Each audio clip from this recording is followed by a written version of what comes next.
From the studios of Staten Island Community Television, you're watching In the Bleachers, the TV show for the world's most passionate sports fans. Hello, everyone. I'm Jaime Hixson. We're certainly happy that you could join us on this pouring Monday evening. We certainly hope that you're staying safe from this horrendous weather right now because it is just raining so much that buckets are being placed all over the five boroughs right now. So in the meantime, we're happy that you could join us from the sanctity of your own homes. And of course, as always, our shows are also uploaded to YouTube, Twitter, and Facebook. And you can also contact us on Instagram and Snapchat. And if there's a particular story that you want told that's going on here in the area, we would love to know about it. So definitely contact us through all of those avenues, and we would love to hear from you. Hopefully this rain will be ending sometime soon because it is extremely dangerous out there. In the event that you're thinking about wanting to take a drive somewhere, don't. Because, quite frankly, it's just not worth it. Just stay home, chill a little bit, and if you can, check us out on the show right now. Now, as far as what's going on in the world of sports, we had an historic moment take place up in Cooperstown yesterday because the latest class of the Baseball Hall of Fame was inducted. And leading that six-person class was Mariano Rivera, the man who saved over 650 games in his major league career, wound up being chosen unanimously. He became the first unanimously chosen Hall of Fame inductee in history. And as it turns out, he wasn't the only Yankee to be inducted into Cooperstown because Mike Mussina was also inducted into Cooperstown as well. And joining those two proud Yankees, in the audience, of course, were Bernie Williams, who also supplied the musical entertainment because he played guitar yesterday on stage. And also Jorge Posada, Andy Pettitte, and Derek Jeter. The core five were all on hand to see Mo's induction ceremony. And if you saw him make his speech yesterday, you probably heard him talk about his time growing up in Panama when he was a fisherman's son. In fact, baseball wasn't even his main priority when he was a kid. He actually wanted to follow in his father's footsteps and be a fisherman when he was a youngster. It just so happens that baseball was something that he became great at, and as it turns out, he wound up leading the Yankees to 5 titles, and he saved over 650 games for his career. And speaking of closers, there was another closer that wound up being inducted into the Hall of Fame, and this is a guy who was really, really long overdue for induction into Cooperstown. It's Lee Smith. He saved over 400 games for his career, but his career wound up being overlooked because he pitched during the 80s and the 90s. And this era of fandom doesn't really recognize the guys that wound up paying their dues in the 80s and the 90s. Lee Smith, of course, spent the majority of his career with the Chicago Cubs, but he also pitched for the Cardinals, pitched a little bit with the Yankees, and with several other clubs. So Mo, Mike Mussina, Lee Smith, and also Harold Baines, who was probably one of the great power-hitting contact hitters of his generation. He spent the majority of his career as a Chicago White Sox. In fact, the day he was traded by the White Sox to the Rangers in 1989, White Sox ownership announced then and there they were going to retire his number 3 jersey for good. And he was such a fan favorite playing for the White Sox, not just for the first 9.5 years of his career, but he wound up playing 11 full seasons and parts of 3 others with the White Sox, and he hit over 380 home runs for his career, and he was an outstanding contact hitter and also a great ambassador for the White Sox as well. One other guy who wound up being inducted into the Hall of Fame was Edgar Martinez.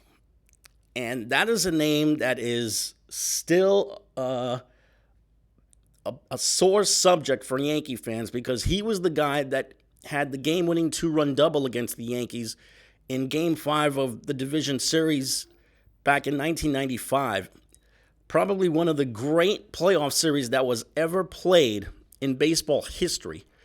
But he was more than just the guy who wound up being a Yankee killer. And trust me when I say he was a major Yankee killer. He was an outstanding power hitter, a really good third baseman in his younger days, a good defensive third baseman in his younger days. But he was mostly a designated hitter for his time with the Mariners. And there was some talk that maybe he was not really deserving of being inducted because of his time as a designated hitter. But you can't take away his hitting prowess. He was an outstanding power hitter and contact hitter, and one of the more beloved figures in Seattle sports history, not just Seattle Mariners history. And the other guy that wound up being inducted, although posthumously, was the late Roy Halladay. This was probably one of the more emotional moments of yesterday because Roy Halladay's widow wound up speaking on his behalf and wound up helping to induct him on his behalf. And let me tell you, it was I don't think there was a dry eye in the audience that took place yesterday. And his passing has still not really resonated with a lot of people. Unfortunately, he wound up passing away in a boating accident in Florida last year, and it's gotten to the point where he's still very missed by the people both in Toronto, where he spent the majority of his career, and in Philadelphia, where he had a lot of his really memorable moments, including throwing 2 no-hitters and leading the Phillies into the playoffs a couple of times. But yesterday was a really good day if you were a baseball fan to be up in Cooperstown for the Hall of Fame induction ceremonies. Closer to home, the Yankees wound up getting their butts kicked by the Rockies, a very slumping Rockies club that came into the game losing 14 out of 16. So the Rockies wound up salvaging the finale of that 3-game series. Now the Yankees have a really tough road trip coming up because tonight through Wednesday, they have to play the Twins, a team that's got a lot of power and a team that's trying to stake their claim on the Central Division. And then after that is the showdown with the Red Sox in Beantown. This is the Yankees' chance to really separate themselves from the Red Sox in the Eastern Division. So right now, there are, I think, 31 games over 500, and I think 8 games or 9 games ahead of Tampa in the loss column, and 10 games ahead of the Red Sox in the loss column. If the Yankees really want to grab that Eastern Division by the throat, they take care of their business, not just against the Twins tonight through Wednesday, but against the Red Sox over the weekend. I still worry about the Yankees, though, because even though they've got one home run hitter after another in that lineup, if I'm not mistaken, I think they have 10 guys who have reached double figures in home runs for the season. I still worry about their pitching. Domingo Germán has been the Yankees' most consistent starter this season. Unfortunately, he got hurt a little bit, and he wound up getting sidetracked for a few weeks. Other than that, he has been supreme this year. If anything, he's been the Yankees' unsung hero this season, coming out of the pitching staff. But after that, you look at the records that each individual has, from Tanaka to Sabathia to James Paxton to Jay Happ. These guys have been extremely mediocre this season. Sometimes I wonder how the Yankees are able to maintain a double-digit lead in the standings. And again, that goes back to their power hitting. But if I'm a Yankee fan, I really worry about not just the last 2 months of the regular season, but in a first-round playoff series. Domingo Germán has never pitched in a playoff game in the majors before. CC Sabathia has tons of experience in postseason games, but this year he has looked every bit his 39 years of age. Masahiro Tanaka has been very up and down in the playoffs. James Paxton, I don't remember him pitching one single playoff game in the past. Jay Happ, he has also had a very spotty playoff past. So this is something that the Yankees really need to work on for the next 2 months.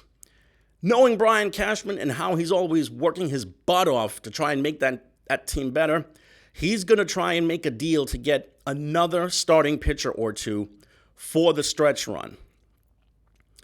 Now, as far as the Mets are concerned, this last 2 months of their season is basically extensive garbage time right now. You look at the way that this team wound up losing over the weekend in San Francisco, losing 3 extra inning games out of 4. This only goes to tell you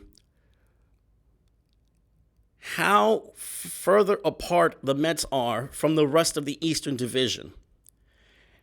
And even in spite of the fact that their pitching has been rather solid this year, I still worry about a lot of the other things that are going on with them. Number one, after Jeff McNeil and Peter Alonso, who have both been outstanding, there has been some extremely mediocre hitting from one player to another, and the bullpen still stinks.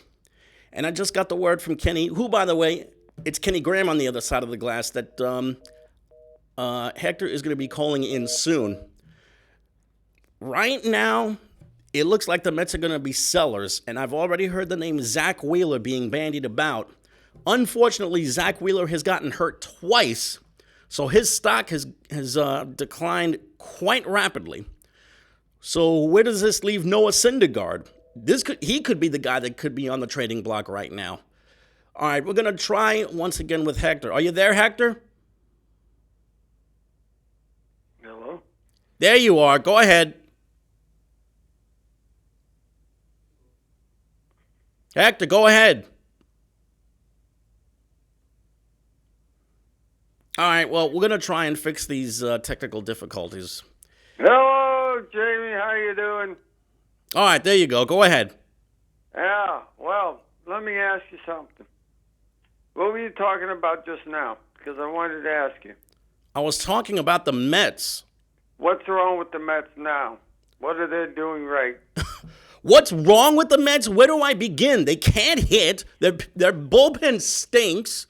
But wait a minute. They're known for their hitting. Look at some of the young guys that they have. They've got 2 guys who've been hitting the majority of the season. Everybody else has been a complete and unmitigated disaster. Are you blaming, don't you know, it's Robinson Cano? Robbie Cano is just the tip of the iceberg for that team.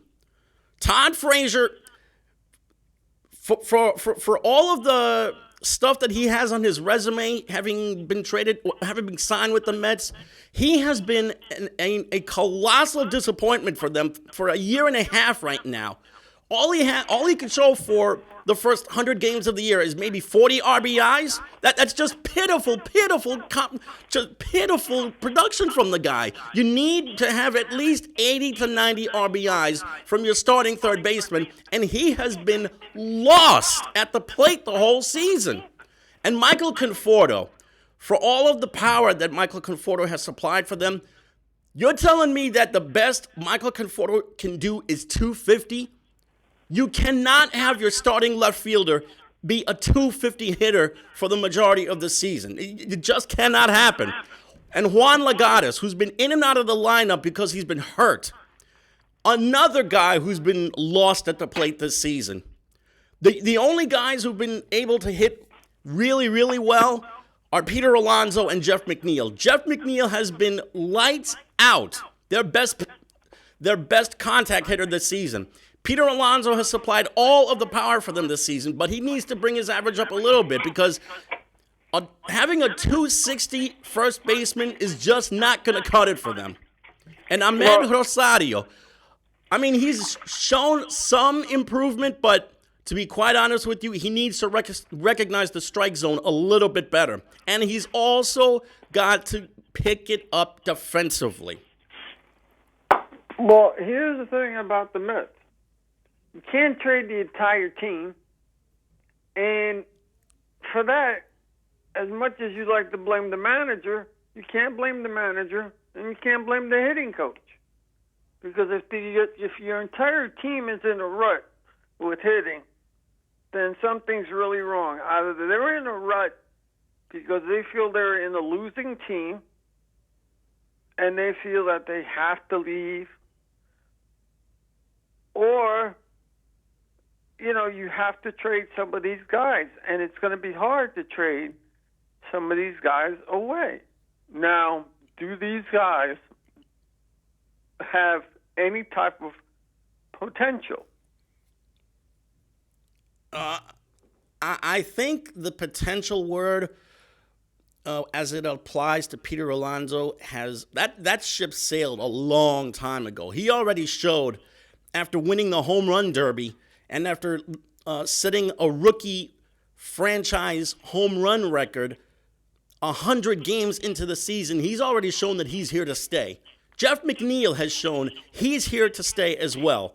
J.D. Davis has shown he's here to stay as well. Ahmed Rosario, if he could just pick up his defense a little bit, he can show that he's here to stay. After those guys, you'd have to look at the starting pitching staff, and they've been so victimized by rotten luck all season. And I'm talking about Syndergaard and DeGrom and Steven Matz, and I think you could put Zach Wheeler in there as well. And if Zach Wheeler had not gotten hurt, he would have been the Mets' best trade chip. Right now, the focus might be shifting over to Noah Syndergaard. Well, here's the other thing, and that is you may be able to trade still Zach Wheeler, even though, depending upon what type of injury does he have? I think he has a problem with his lat muscle. All right, that's easily, anybody, they're not going to get his worth if they try to trade him now. I think his worth has already declined. Now, but I'm sure somebody will get him, because if he's a low risk and they can get him, let's say, a 2-for-1 or a 3-for-1, it's not going to be that bad. You're not going to get rid of Noel Syndergaard, or you may. It all depends what the front office does and what management is supposed to do. Because you have management that is kind of cheap, but when they do grow big, when they do grow a pair to actually put money in somebody, they get a Bobby Bonilla. They get, I forgot that other hitter that they still, or pitcher that they're still paying off. There's a couple of people that they're still paying off to this day because of the big contracts that they handed out. Jason Bay being one of them. Exactly. So, that being said, you have to go by the way, you compare the Knicks to the Mets. Bad scouting. A lot of times they have decent coaches, but when they have the decent coach, they have bad players, and when they have the bad players, when they have the good players, they have the messed up coach. It's funny you mention coaching because when they fired that other guy and brought in Phil Reagan to be the pitching coach, the Mets starters actually improved a little bit. And Phil Reagan's a guy who's been around the block a long time. He's 82 years old. Spent a lot of time as the pitching coach in Baltimore, where he had Mike Mussina for a long time. This is a guy who knows what he's doing, and the Mets, quite frankly, their starting pitching has been the victim of some of the most rotten luck this season. By the ways of no decisions, some poor defense behind them, and some equally poor production at the plate. Well, you have Cespedes still out. Will he ever come and play a game for the New York Mets? Doesn't look like it's going to happen this year. And what about Jed Lowry? Jed Lowry was their big-ticket free agent this year. He has not played one single game this year because he's been hurt too. Now, if you think about it, if Cespedes were on the team and Lowry was hitting, it would be an improved team, wouldn't it, if they were hitting? Well, I guess we're never going to know. I don't even know how to answer that. We're never going to know because neither of them have played this year. Because next year, Cespedes is still on for next year. And so is Lowry. And so is Lowry, but they're trying to get probably the insurance money from Cespedes because they're saying that they're probably saying that he was doing something he wasn't supposed to, and all that insurance stuff, And it gets weird with the Mets because they look like they're going to break out. They're going to give you a little something. And then all of a sudden they just come around and they just go, we're going to disappoint you again. And I don't understand. They always, they give you the little bit of hope that, yes, we can be a good team. We are a good team if we can play together. And then all of a sudden they just collapse. Look at the extra inning game that they had. The way they've been losing. The 3 extra inning games that they had over the weekend. And look at it. Look how they lost. All in extra innings they wound up losing. But how did they lose? That's the thing. Did they lose by pitching? Did they lose by fielding? Because I know one of them was a fielder. Yeah, Friday's game they lost because Dominic Smith butchered a simple pop-up in left field.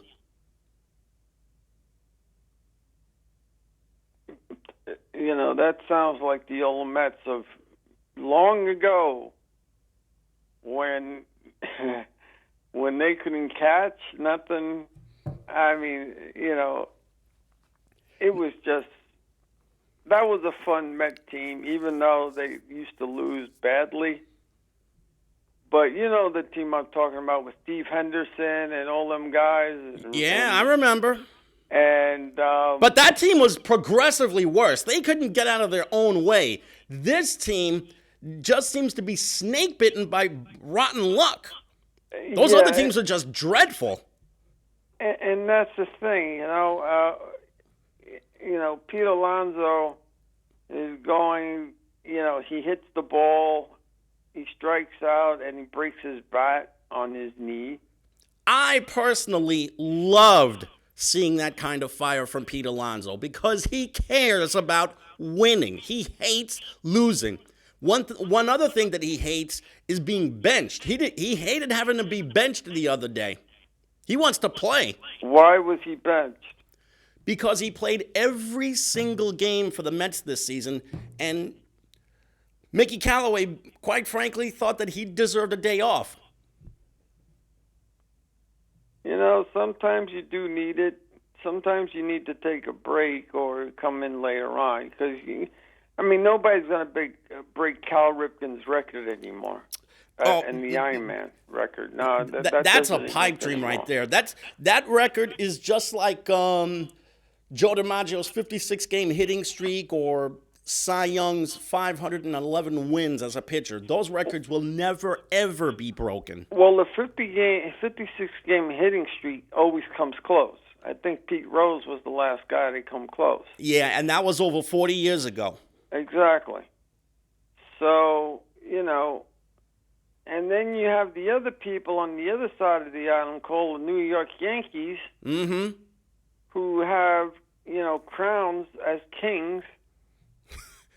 We've crowned them before we even played a single playoff game yet. And, they're in a little bit of a trouble themselves. Yeah, they are, because they're having trouble with their starting pitching. Don't let their records fool you. There is a major hole in that starting staff. After Domingo Germán, who's been their best pitcher this season, the other guys have ranged from mediocre to disappointing. I know one guy who's been a real disappointment is James Paxton. He's been running hot and cold. That's the one thing that you have, that they run hot and cold. When they run hot, they're fantastic. When they run cold, they're terrible. Mm-hmm. And Paxton is one of them. Should they have gotten him? Who knows? He wanted to play here. I love the guys that want to play here. Now, who do the Yankees want to get over here? Because I've been hearing that guy, Mark. Mm-hmm. Marcus Stroman from the Blue Jays. Marcus Stroman is one of the guys that they're planning to get. They were looking at Zach Wheeler before he got hurt. Now, you're a cross-rival team. Would you trade your guy to your cross-rival team? It's happened before, so I wouldn't be surprised if they did consummate a deal. But after Wheeler wound up getting himself hurt again, I think his stock has dropped a little bit. To the point where maybe they might just submit a lower level prospect just to get his services. Exactly. And then you have two pitchers that the Yankees have out that can come back at any time. And Luis Severino is one. He hasn't pitched this year. And he also is Dylan Betances. He hasn't pitched this year either. And that's the thing. This is the big if again. If they can come back healthy, that's like having two new pitchers all over again. Yeah, they could have a 6-man rotation. And then put one of them in the bullpen. Mm-hmm. Because since they need help with that. But what are the chances of that happening? Is it slim to none? Is it medium? Or is it very high? At this rate, I would call it 50-50. 50-50. About both pitchers or one? About any pitcher. Because knowing how Brian Cashman works, he's going to do anything he can to try and get a stud pitcher onto his staff. He did the same thing last year when he made the J. Happ deal. And J. Happ worked wonders for them the last 2 months of last season. Didn't necessarily work in the playoffs, but he got them through to the postseason. I mean, they're talking about Madison Bumgarner again. Always the same guys, especially Madison Bumgarner, because he knows how to work the playoffs and the World Series. And the way Bumgarner just owned the Mets over the weekend, it just goes to show you he's still got plenty left in the tank. And that's if he wants to play for the New York Yankees. I heard that he has a no trade clause in his contract, a partial no trade clause, and one of the teams he would refuse a trade to is the Yankees. Now, you would figure that you would love to play with the Yankees, but maybe because of the media, the New York media. Maybe it's the strict rules that the Yankees have. Who knows? But, how many teams or how many players that refuse to play for the New York Yankees? Oh, there were quite a few. The most famous of which was Ken Griffey Jr. because he still held a grudge against the Yankees for being reprimanded by Billy Martin because he was running around in the clubhouse all those years ago. That's something that you had to that's something what happened when you was a kid. I mean, for crying out loud, if you're going to take that grudge all the way to adulthood, something's really wrong with you, You better get help because something like that, but, and it was, I think, the way they treated their father, too, his father. Yeah. Ken Griffey Sr. Mm-hmm. But there's always going to be controversy with New York. I mean, can he handle the New York media? Can he handle the pressure of New York? Mark Stroman thinks he can handle it. He wants to play for the New York Yankees. Marcus Stroman is a New Yorker. He would have no problem here. The problem with him is he's been a bit of a disappointment this season. He's gotten hit pretty hard this year. Well, they make fun of the fact that he's 5'8". Now, it's just like making fun of the 87-year-old man. Stop age discriminating and stop height discriminating. As long as baseball is the only place where any size person can play the game. Here's an example. Long ago, when the Giants played here, they had a famous slugger, Mel Ott, who hit 511 home runs for his career, and he wound up in the Hall of Fame. You know how tall Mel Ott was? 5'8". The same height as Marcus Stroman. But there's a difference between pitcher and hitting. Mm-hmm. There's also one Emmitt Smith. He was also 5'8", and he was dismissed as an NFL player by certain scouts. And what did he do? He became the NFL's all-time leading rusher, and he's in the Hall of Fame. It's not about the size of the dog in the fight. It's about the size of the fight in the dog. And Marcus Stroman, in spite of the fact that he's been a little bit of a disappointment this year, I think he's been the victim of some rotten luck himself. He's lost 10 games, yet his ERA is only 3. I'm thinking maybe if Larry Rothschild could find something wrong in his delivery, something mechanical. I think it could be a mechanical problem with him. If he can fix a mechanical problem, then maybe Stroman might be able to make a contribution. The other problem that you have, let's say you do go after him, who do you give up? Oh, the Blue Jays are going to want a lot of prospects. And Yankees don't have that many prospects. Not as much as they had in the last couple of years, no. And they don't want to trade for that. They don't want to get rid of the extra outfielder. Mm-hmm. And, they still harboring the guy from Boston still. Yeah, Jacoby Ellsbury, who has not played a single game in just over a year and a half. And I don't know what his problem is. Injuries. He's got lots and lots of injuries. His hip has been his major problem. And that's another one that they're going to try to get insurance money from. And he's got a year left on his deal, which is next year. Well, that's going to be some change because that's going to be something. The biggest controversy for the Mets right now is what? The biggest controversy for the Mets right now? Right.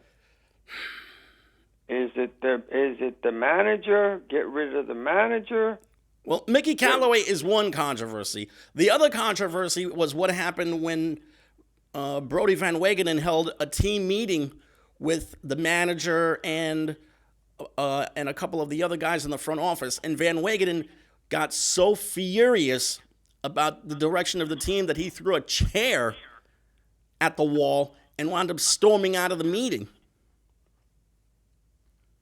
Give him credit for being passionate about his team going through some problems, but there has to be other ways to try and light a spark on that roster.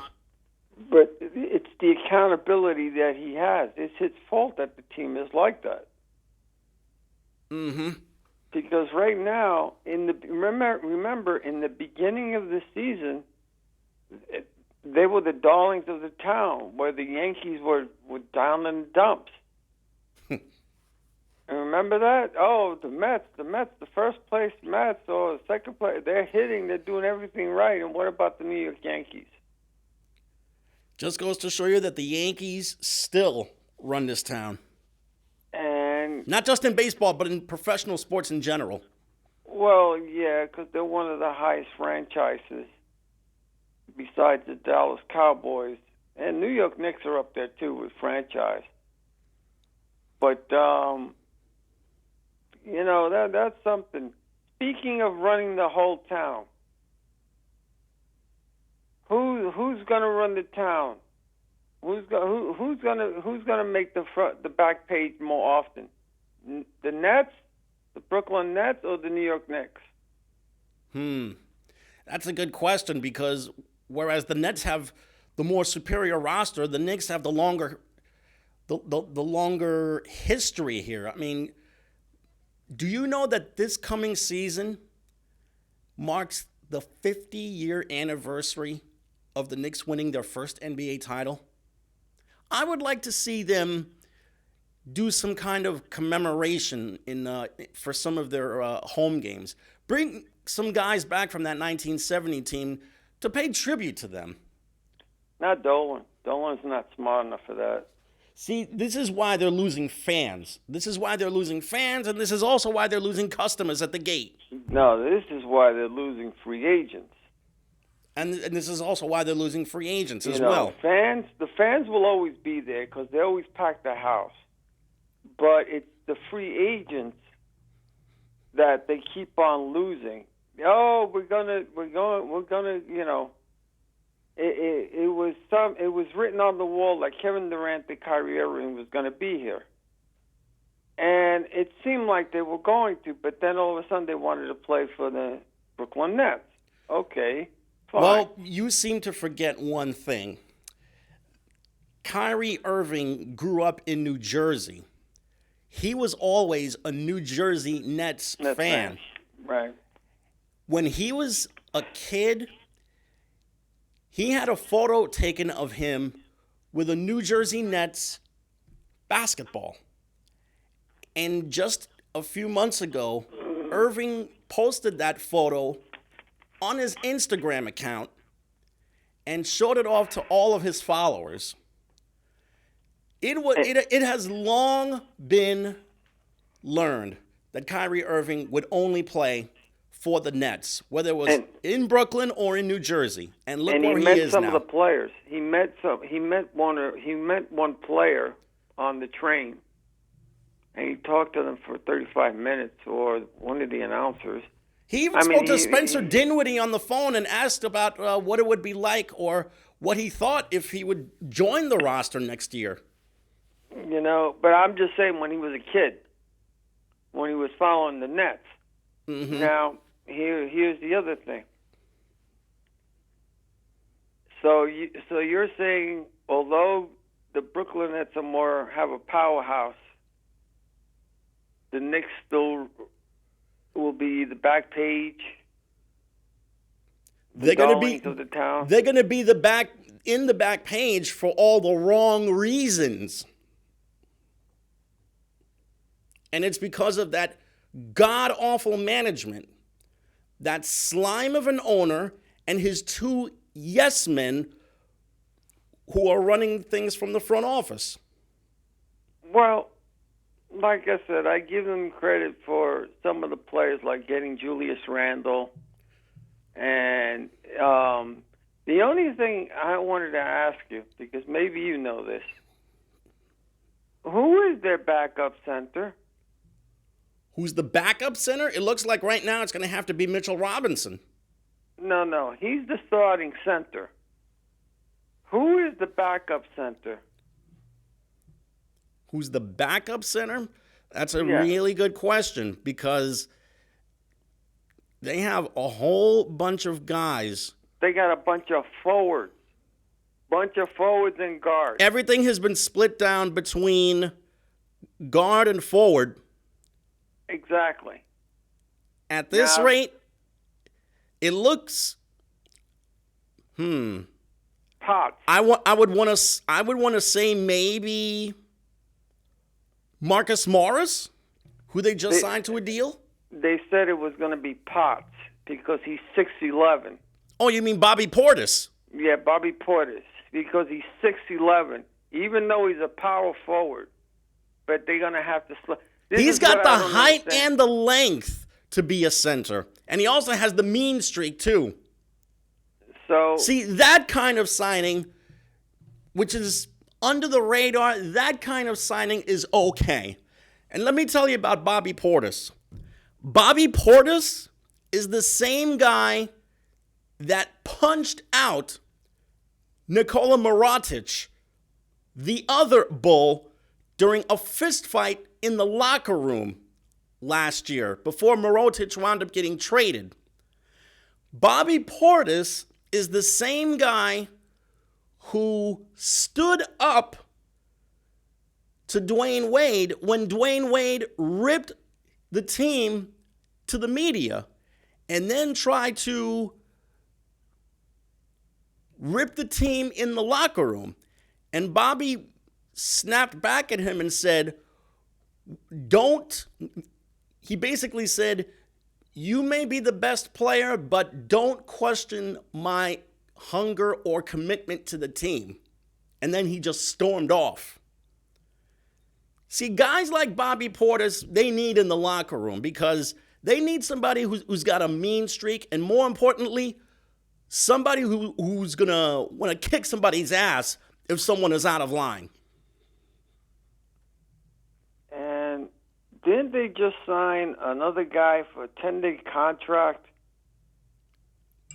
They don't do 10-day contracts in the summer. They only do that during the regular season. No, they did the 10-day expansion or something of that nature. They just signed this kid, and I have no idea what you're talking about.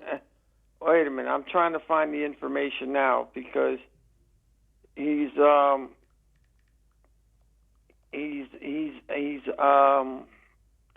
was just, like Taco Bowl. You mean Taco Fall? Yeah, Taco Fall. Do you know the way he was signed? Yeah. The exemption. Well, that's the two-way contract. No, he didn't sign for a two-way contract. No, not him. He didn't sign for a two-way contract. Are you talking about Kenny Wooten? Yeah. Because if you're talking about Kenny Wooten, then he signed something called an Exhibit 10 deal. That's not a 10-day contract. That's an Exhibit 10 deal. Right. That's what Taco signed too. But they're saying he's another shot blocker. Well, let's see what he can do at the NBA level, because he didn't score the basketball that much when he played for Oregon, although he was a pretty decent rim protector.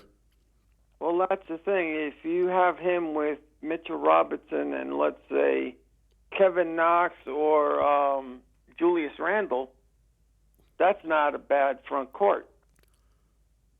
Well, I That's mean, not a bad Kenny front Wooten court. is unproven in my eyes because he just came out of Oregon after 2 years, and now he's practically trying to fight to stay on the roster.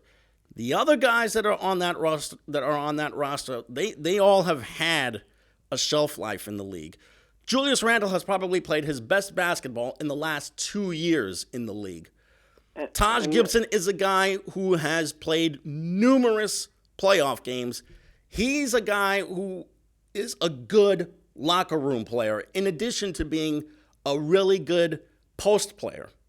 Marcus Morris is another guy who's become a very, very good post player and someone who's got a little bit of an attitude on the court, if you know what I mean. And that's another thing. Why did he? I mean, he could have gone to the Spurs. Yes. And he wanted to go to the Knicks. He agreed to a deal with the Spurs, but then suddenly he was a little worried about his playing time with the Spurs. He didn't think he was going to be able to play that much with them. So in the end, he backed out and wound up signing with the Knicks. Because his manager wanted him to sign. It's him that didn't want to sign because of Greg Popovich. And now Greg Pop, he runs a tight ship. Yep. But he gets you in the playoffs.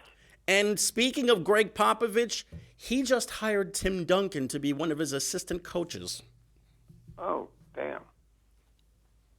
So you can tell that the Spurs are not messing around as far as where their place is in the Western Conference portion of the playoff landscape. They still plan to be a player. Well, that Western Conference is something else. I mean, the Western Conference is officially wide open right now. Yeah. Everybody can say that the Houston Rockets are now the favorite. The Rockets are not the favorite right now. How are they the favorite? They're not the favorite. I know, but who's saying that they're the favorite? How are they the favorite? The Rockets themselves are saying that they're the favorite. And there are even a couple of critics who say that the Rockets are the favorite. But as good as that Russell Westbrook trade was, you've got two alpha males in the same backcourt who are gonna want the ball. I mean, I understand that those two are still close, but there comes a time for friendship and there comes a time for wanting the ball in the right spot. And with Chris Paul gone, the Rockets are practically the same team now except for Westbrook. Before, Harden was with the Thunder, but maybe they've matured enough to go and say, we can play ball together now. Possibly. But, that team, has that team improved any? Because they were trying to get space for Marcus Morris, and they did make space for Marcus Morris. And then they had to trade for someone else because Morris didn't want to be on the Spurs. Yeah. So, you got that controversy, but you got the Clippers. You got the Lakers. You still got Golden State. Mm-hmm. You got Porzingis. I mean, depending upon how he comes back. In Dallas. You got that thing, Dallas. I mean, you've got some, like you said, that division is wide open. Yep. Now, the Eastern Division is not. You basically know who's going to be in it. Now, who's going to be first, second, or third, or fourth, or fifth, that's a whole different story. Yeah. Because 1 through 5 is in.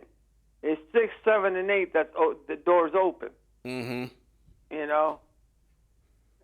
So, and then, besides that controversy, who owns the back page, Jets or Giants? The Giants will continue to run the back pages over the Jets. Is there quarterback controversy? Will Eli Manning start, or he's will starting? There be controversy? Pat Shurmur has already declared Eli Manning is going to start week 1. And that Daniel Jones is going to be on the bench, practically learning on the job. Now, this is the guy that they got at a high draft pick. Mm-hmm. 6th overall. This is the guy, this is the quarterback of the future. So how long do you think it's going to take them to go and say, hey, let's say Eli starts to mess up. Right. how fast do they pull him? 3 games, 4 games? Let's say he goes on a 4-game losing streak. Do you think that's when they start going, okay, guy, go in? My guess, if there's a 4-game losing streak to start the season, then maybe they'll pull him then. But my guess is they're going to give him a little bit more of a long leash than anything else. Because right now, the coach saying, they're going to compete for the position. Mm-hmm. First, they're going to compete for the position. Now, all of a sudden, now they're saying that there's no competition. It's Eli's job, period. And that's the thing. I think it's a bunch of bull. I think they're just waiting. I think the coach is waiting for him to mess up badly, and I hope he has the best season ever. Because I want the guy to stick it to him. That's the only way. There was a lot of criticism of Eli all of last year, but you look at his numbers, he wasn't that terrible. I mean, it was his offensive line. Everybody knows the that. offensive line gave him no protection whatsoever. He should have sued for lack of support, first of all. Second of all, he threw for almost 4,300 yards, and his turnovers were actually slightly down from 2017. The problem was his offensive line gave him zero protection whatsoever. Plus, he had the luxury of getting the ball over to Saquon Barkley, who I'm not really sure if he's going to have the same kind of year this year that he did last year. But let me tell you, Saquon Barkley is going to be a really, really busy guy this coming season because he's going to be expected to carry the ball quite a bit more. And now that Odell Beckham Jr. is gone, that means Sterling Shepard has to be the one guy for Eli Manning to throw the ball to. And then Golden Tate. And then Evan Ingram. And then take your pick. I'm just worried about the front line. Did they do anything in the front line to protect this man? I mean, they brought in a couple of guys. And also keep in mind, Will Hernandez, who tore up his knee last year, he's back at full strength. So hopefully he'll be able to stay healthy for the full season so he can give Eli at least a little bit of protection. And the Jets have a high expectation now, too. Oh, there's a lot of expectations on the Jets now because not only is Sam Darnold the quarterback of the future, now they have Le'Veon Bell. Now they have another receiver that they could get the ball to. And also, they wound up drafting Quinnen Williams to help out Leonard Williams on the defensive line. So there's going to be a lot for the Jets to answer about regarding this upcoming season. And there's controversy there, too. Yeah, Le'Veon Bell made all the controversy because he had to answer questions about his off-the-field lifestyle. But the coach didn't want Le'Veon Bell. Yeah, I really don't know why. I mean, in spite of the fact that Le'Veon Bell can be a real brat in the locker room, notice the feud that he got himself into with Ben Roethlisberger, along with management on the Steelers. Le'Veon Bell is still a very, very talented running back, and he's going to be expected to be the guy this coming season. How's their front line right now?